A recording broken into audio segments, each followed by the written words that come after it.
जय श्री कृष्णा। राधे राधे। भक्त जनों, आज आप श्रवण करेंगे पहला अध्याय। एक बार जब भगवान शिव ढोलक बर्मन कर रहे थे, तब माता पार्वती की दो परम प्रिया सखिया उनके पास पहुंची। उनमें से एक का नाम जाया था और दूसरी का नाम विजाया।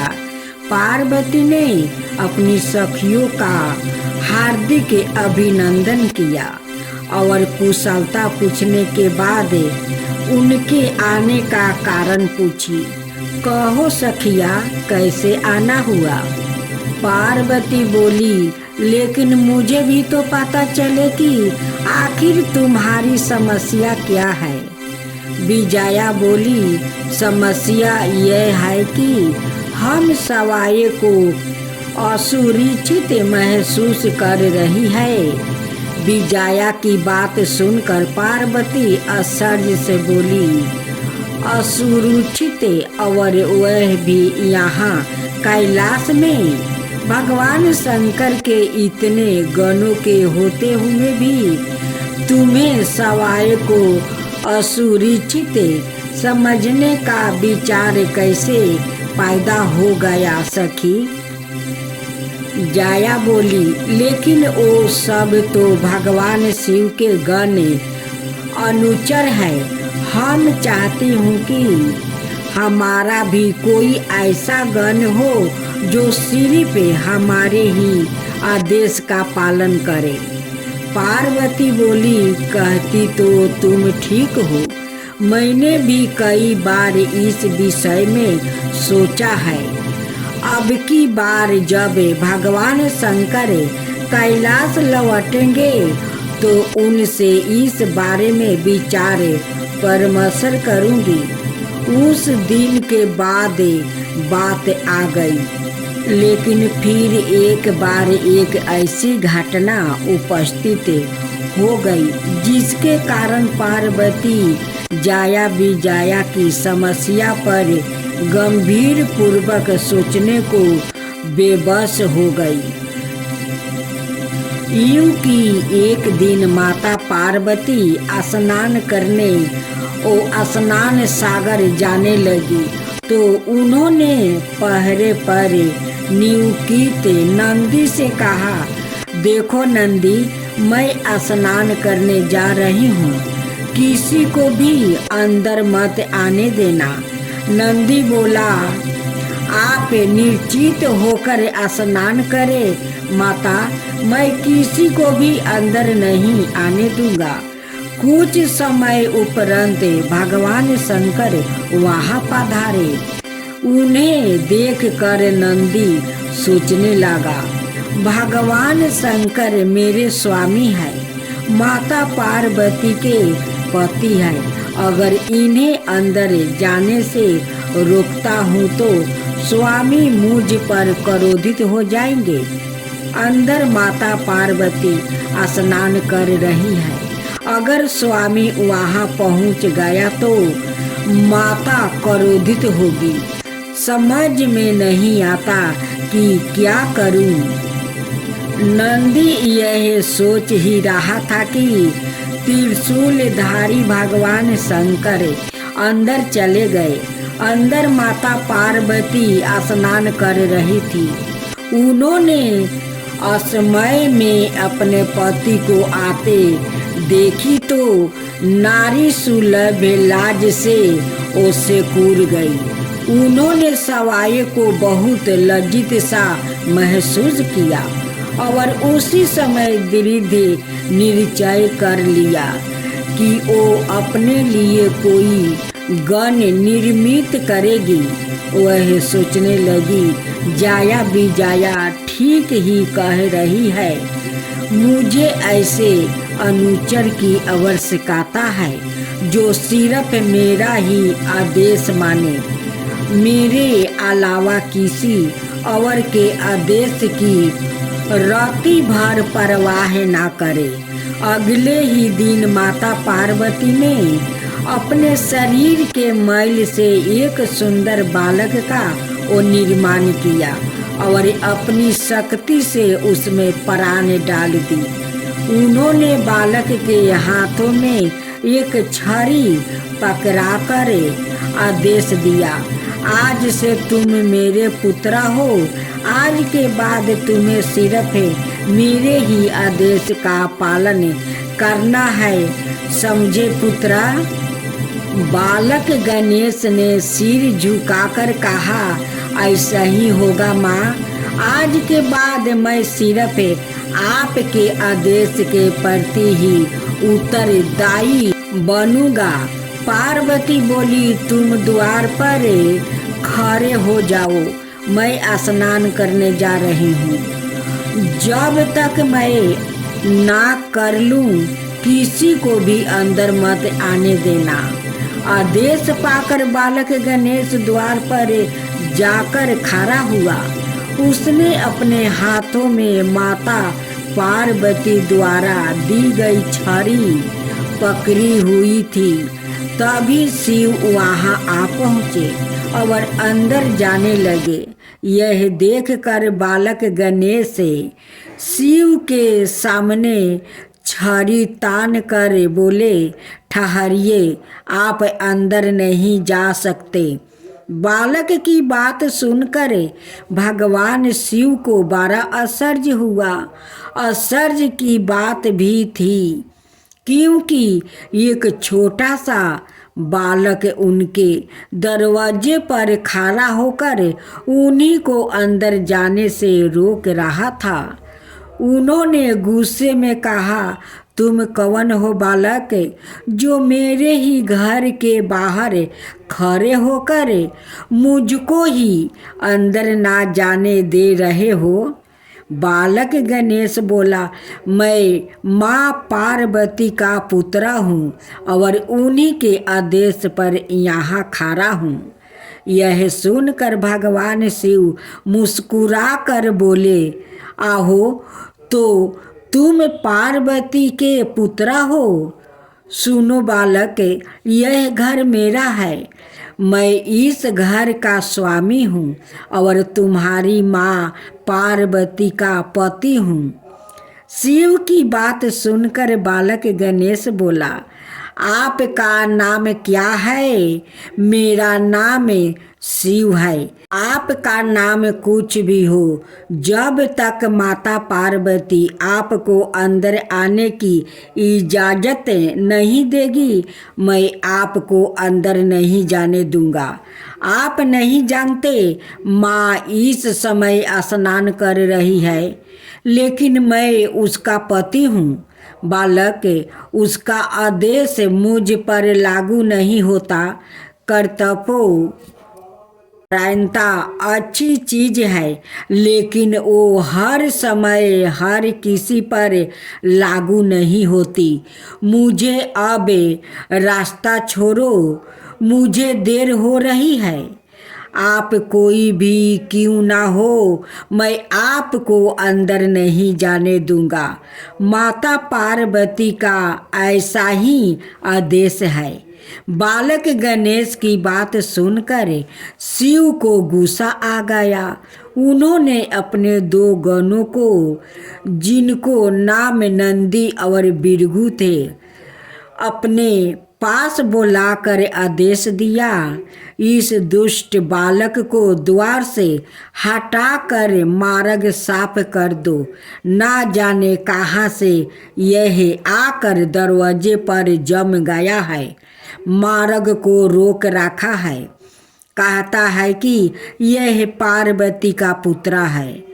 अपने स्वामी का आदेश पाकर नंदी और बिरगु बालक गणेश के पास पहुँचे और बोले, रास्ता छोड़ो बालक, हमारे स्वामी पधारेंगे। यह सया शंभु भगवान अतुतोष है, इनके सामने रिश्ता करना अपराध है। स्वामी नाराज हो गए तो अनर्थ हो जाएगा, तुम संकट में पड़ जाओगे। तुम्हारे स्वामी नाराज होते हैं तो होने दो, मुझे इसकी कोई परवाह नहीं है। मैं अपनी माता पार्वती का आदेश नहीं टाल सकता। नंदी और बिरगू दोनों गणेश को जबरन द्वार से हटाने को आगे बढ़े, किंतु वो गणेश को छू भी ना सके। गणेश ने माता पार्वती द्वारा परातच छड़ी से उनकी धुनाई शुरू कर दी। धुनाई इनकी जबरदस्त थी कि दोनों वहाँ से भाग कर शिव के पास पहुँचे और अपनी असफलता बताई। यह सुनकर शिव क्रोधित हो उठे। उन्होंने अपने अनाए गणों को बुलाया और गणेश को द्वार से हटाने का हुक्म दिया। पकड़ लो उस बालक को और वहाँ से ले जाओ। मैं सवाए उसको उसकी दृढ़ता के लिए दंडित करूँगा। उसने मेरा ही नहीं, नंदी और बिरगू का भी अपमान किया है। एक बार फिर नंदी और बिरगू अनाए गणों के साथ गणेश के पास पहुँचे, लेकिन उनमें से कोई भी गणेश तक नहीं पहुँच सका। गणेश की छड़ी से अग्नि की लपेट उठी और सीधी गणों से जा टकराई। शिवगण चीखते चिल्लाते भगवान शिव के पास पहुंच गए और बोले, स्वामी रक्षा करो, स्वामी रक्षा करो। उस बालक की छड़ी से जो अग्नि निकली उससे हमें बुरी तरह झुलस गया है। उसे छूना तो दूर, हम तो उसकी परछाई तक भी नहीं पहुंच सके।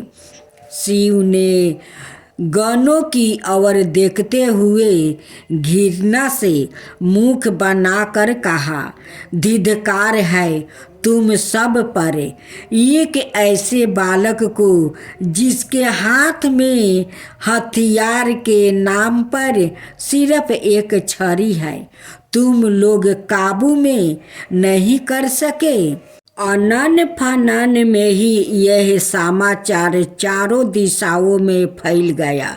देवराज इंद्र, भगवान विष्णु, पीताम्बा, ब्रह्मा सहित सब देवता कैलाश जा पहुँचे। इंद्र ने शिव से कहा, प्रभु कौन बालक है यह? इसकी मार तो बड़ी विकट है। आपके सारे गण कोशिश करने के बावजूद भी इसे छू तक नहीं पा रहे हैं। शिव बोले, सूर्यराज तुम सवाए देवों की सेना सहित जाओ और उस बालक को पकड़ लाओ। उसे मरना नहीं, मैं सवाए अपने हाथों से उसे दंडित करना चाहता हूँ। इंद्र देवताओं की एक विशाल सेना लेकर गणेश पर टूट पड़ा। विकट संग्राम छिड़ गया। उसके अग्नाए अस्त्र गणेश पर अग्नि वर्षा करने लगे, किंतु बालक गणेश तक वो अस्त्र पहुँच ही नहीं पा रहा था। यह देखकर इंद्र सोचने लगा, यह कैसा चमत्कार है। मेरा कोई भी अस्त्र इस पर काम नहीं कर रहा है, उल्टे इसकी छड़ी से अग्नि की चिंगारी निकलकर मेरे सैनिकों को जला डाल रही है।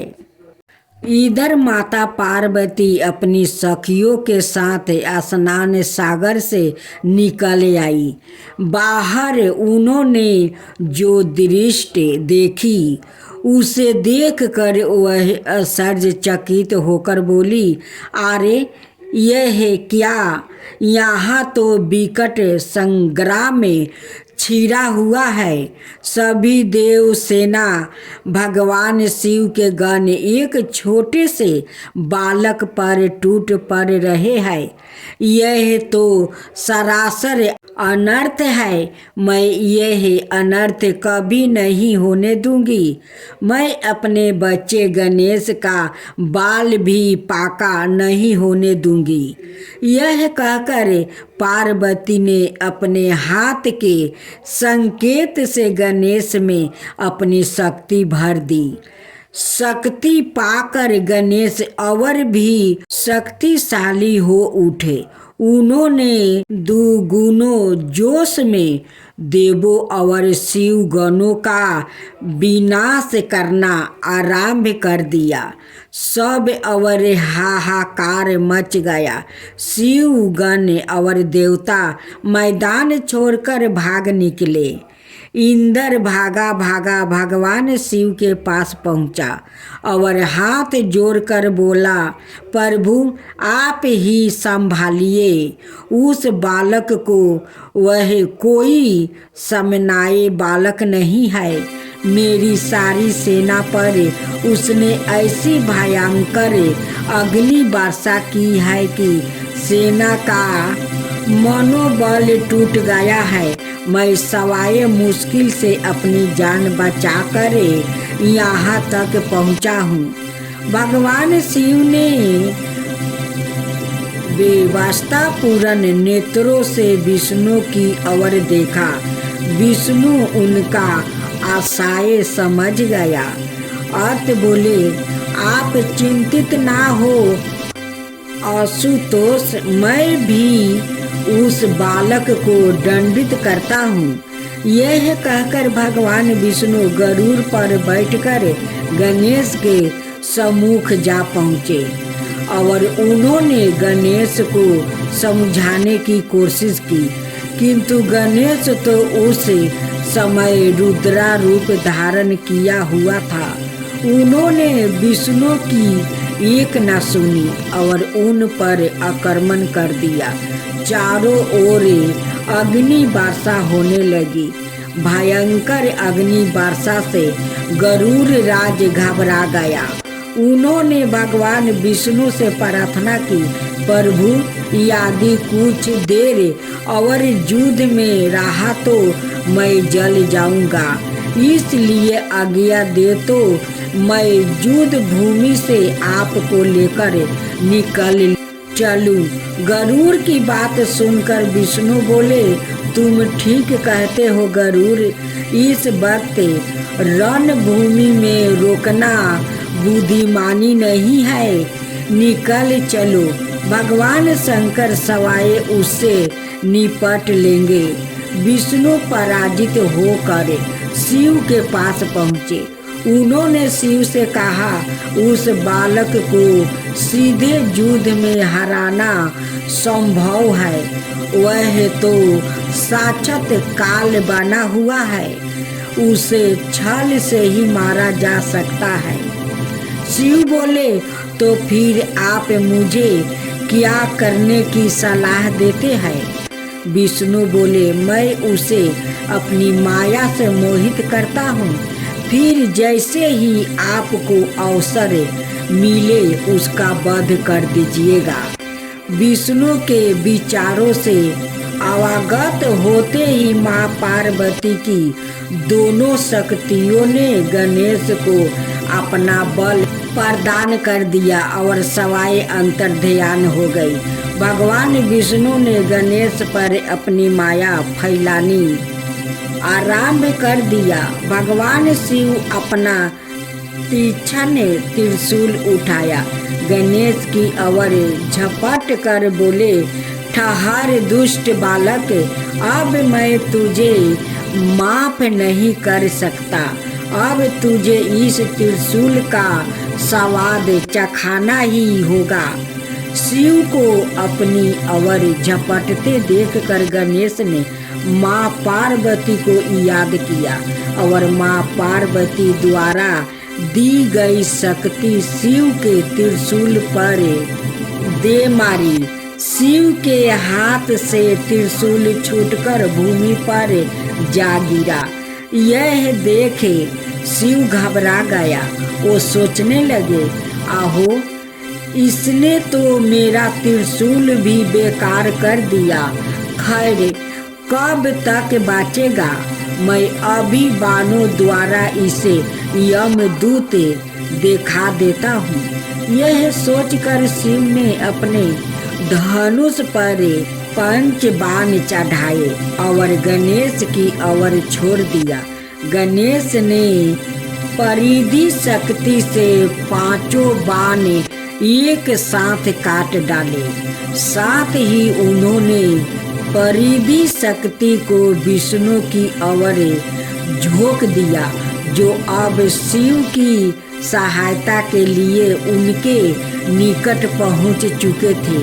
मगर विष्णु तुरंत परिधि शक्ति के घेरे से अलग हो गया था। इस तरह गणेश का यह बार असफल हो गया। यह देख शिव और विष्णु में आँखों में संकेत हुआ।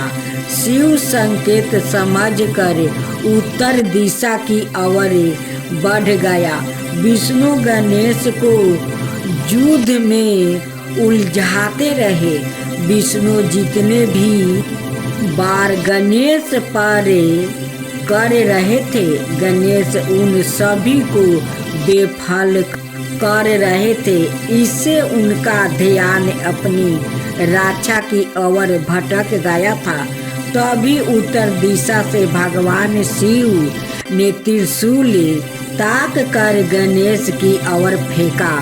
विष्णु से अपनी सुरक्षा में अटके गणेश ने कल्पना भी नहीं करा था कि शिव पीठ पीछे से उन पर हमला करेंगे। इसलिए वो निर्चित होकर विष्णु से जूझे रहे थे। इस बार भगवान शिव के त्रिशूल का बार बिल्कुल सफल हुआ। त्रिशूल गणेश के मस्तक को काटा हुआ दूर जा गिरा। उनका धड़ वही खारा का खारा रह गया। धड़ और मस्तक कुछ देर तक कांपते रहे, फिर दोनों शांत हो गए। देवों और गणों ने शिव के जयकारा बोलना आरंभ कर दिया।